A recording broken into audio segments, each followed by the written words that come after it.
Congratulations! You have completed a medical power of attorney with extensive provisions for psychiatric care. Many of you will want to stop at this point and have your medical power of attorney signed and finalized.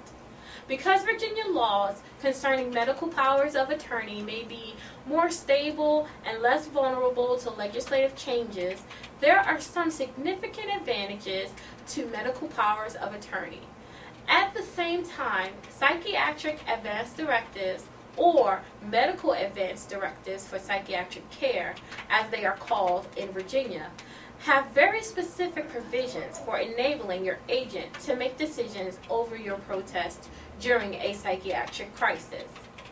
Once you view your document, you should review it to make sure it is correct and make any changes you want to make.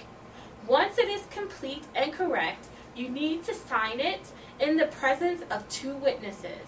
Your agent and alternative agents cannot be witnesses. You have to choose 2 people who are not already listed in the document.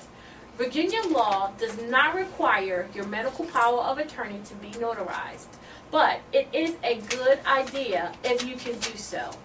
You can generally find notaries at libraries and banks. The notary cannot be one of the 2 witnesses.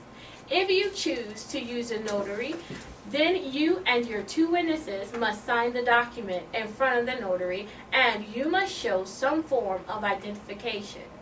If you want to register your advance directive or medical power of attorney with an advance directive registry, it must be notarized. We should have such a registry in Virginia soon.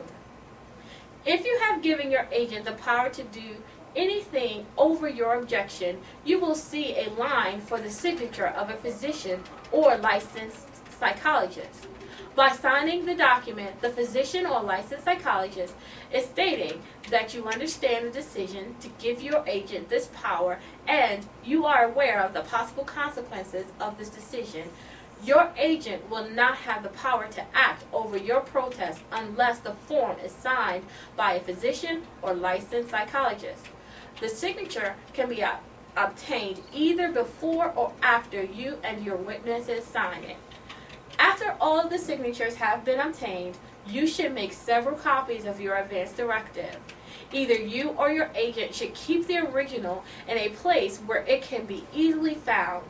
You should give a copy to each of your alternate agents, doctors, and local medical facilities.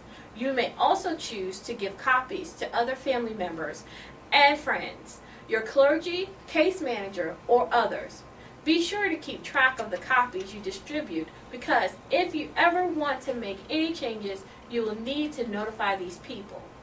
Your medical power of attorney for psychiatric care will be helpful only if it is available when needed.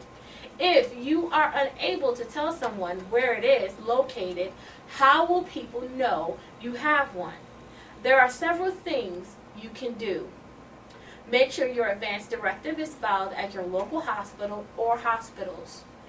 Put a card in your wallet with your license or ID that states that you have an advance directive and includes the names, phone numbers of your agents. Emergency medical personnel are trained to look in certain places for an advance directive if you are unconscious or cannot communicate. They may look in your wallet for a notification card as described above. They may look on or in your bedside table. They may also look in your refrigerator and freezer. These are all places that people may keep their important documents. If you are sick enough to need emergency treatment, it is important that the emergency personnel can find your documents quickly. This is no time for a game of hide and seek. Make your advance directive obvious or put a note on or near your bed which gives the location where it can be found.